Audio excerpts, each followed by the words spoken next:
All right, team. I have our study guide here. I'm going to go through it quickly. I know you have all the answers anyway, so you could just look at that. But if you want some explanation behind the why, or if you just like to hear things while you read it, there's an extra multiple intelligence in there with that. That'll help you remember. So this is a study guide that you have. I'm going to make the test based upon this. So you study this, you'll know what's on the test. So Transcontinental Railroad, you can read along on pages 146 to 153, but the purpose was to connect the coast through the railroads. So all the miners are out on the West Coast. People are moving out there, but they don't have an easy way to get supplies or an easy way to transport. So they had to go through the mountains, all that stuff. So they needed to connect the coasts. And so that's kind of the purpose, connect the coast. The reasons people migrated west and didn't have many supplies or resources, and then it allowed them to transport quickly. Two different railroads involved. So for companies involved, we have the Union Pacific Railroad and Central Pacific. Pacific is in both names. One is in the middle, Central, and one is Union Pacific. So the Central Pacific should have been in the center. That would make sense. But if we look at the map down here, Central Pacific actually started out on the far west coast, and the Union Pacific started in the middle. Doesn't make a whole lot of sense. So Union Pacific, Central Pacific, they're motivated because they got paid by the amount of ground they covered.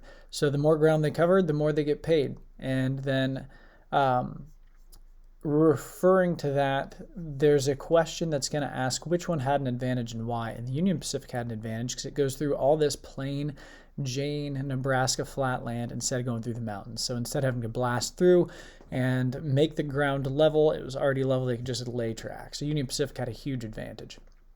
Chinese and Irish are the two primary immigrant groups involved. And we talked about how the Chinese got a lot of bad jobs where they're blowing stuff up. Many of them died.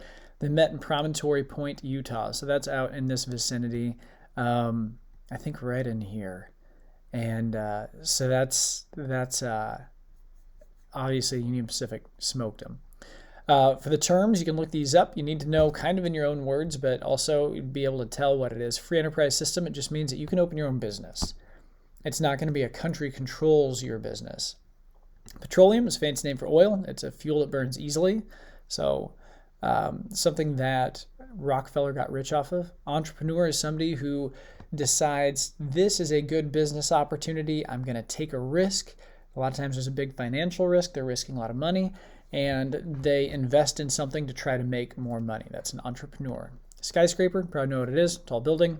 John D. Rockefeller, he's the guy who got rich off of oil. So we talked about one student has an oil company. He has to pay $1.59 per gallon.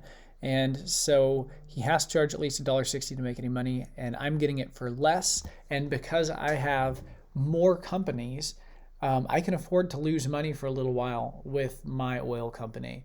So I can charge $1.45. He can't compete with me because if he did the same thing, he would actually lose money per gallon he sold and he'd go out of business. So John D. Rockefeller was fairly ruthless, and because he had a whole bunch of companies combined together, he could afford to sell it at a cheaper price until the other companies went out of business, which is called a monopoly. Got super rich. He was also the one then that wanted to change his image, and so he and his son started donating money to charities, and then they published their philanthropy or their giving, and so people thought of them as good people rather than just rich people hogging all the money. Andrew Carnegie, similar story to Rockefeller. Those names often go together because they're around the same time frame, but Carnegie was in the steel industry. He figured out how to mass produce steel. So instead of making one thing at a time, he made giant barrels of it. And when you're making giant barrels of it quicker, it's going to take less labor. It's going to be easier to make it. It's going to be faster to make it and less expensive. And so he mass produced it, and all of a sudden we had tons and tons of uses for steel. Super rich dude also. Thomas Edison, most famous for the light bulb. Not the first inventor of the light bulb, but the first inventor to actually make the light bulb really work. He also had a few other inventions like the phonograph, which is like a music player or a sound machine, an electric voting machine. But the main thing you need to know is the light bulb. Alexander Graham Bell should ring a bell just like a phone, a telephone ringing. Alexander Graham Bell invented the telephone in 1876. He had a couple others also. And then Latimer Lewis, he worked with both of these gentlemen, and he was less famous, probably because of his skin color. And he made the light bulb the most practical because he updated it to a carbon filament. Basically, it just took a longer time to burn. So Thomas Edison, something else that these guys did was they made a big, huge electric factory that was able to sustain a city and a power grid. How is the world smaller? We talked about what does it mean to be smaller. The world didn't actually shrink, but if you had a brother who moved out to California, you would never see him again. You'd probably never hear from him again, wouldn't be able to communicate with him, maybe send letters. If you figure out what his address is, he goes out to California, he knows your address, he can send you a letter, and then you can communicate back and forth. But the world is a lot smaller because now there's a telephone. You can pick up a telephone and talk to somebody on the other side of the United States, 4,000 miles away. Pretty small. You could hop on a train and be there in 3 days and go visit him. The world is pretty small. And that was something that 50 years prior, neither one of those things were a thought. So the world got much smaller with those two advancements. Next section, next lesson, immigrants, they came from Europe and they came from Asia. Those are continents, not countries, not states. The United States is a country, not a continent. We live on North America. Europe is a continent. Asia is a continent. If we looked at a world map, if they came from Europe, the East Coast is closer, and they went into New York. So Ellis Island in New York. If they're in Asia, that's on the West Coast. The West Coast is closer over the Pacific, and they came in through Angel Island by San Francisco Bay. That's where the majority came. They often lived in tenements, which are poorly made apartments. Obstacles faced, you only need 3, and there's a bunch here. Language barrier, they couldn't speak English. A lot of times poorly educated. The kids were poor, the families were poor, so the kids had to go to work. They didn't get to go to school. They didn't have an education, and so they kind of got stuck in this rut where they were poor, they didn't have an education, so they couldn't get a good job. So their kids would be poor, so they had to work also. So they couldn't get an education, so they couldn't get a good job. So there's just kind of that cycling effect. Low wages, poor work environments, discrimination. There's the Chinese Exclusion Act. So for a while, there's actually a law that said we're only taking so many Chinese people. So if you try to come over, we're sending you back.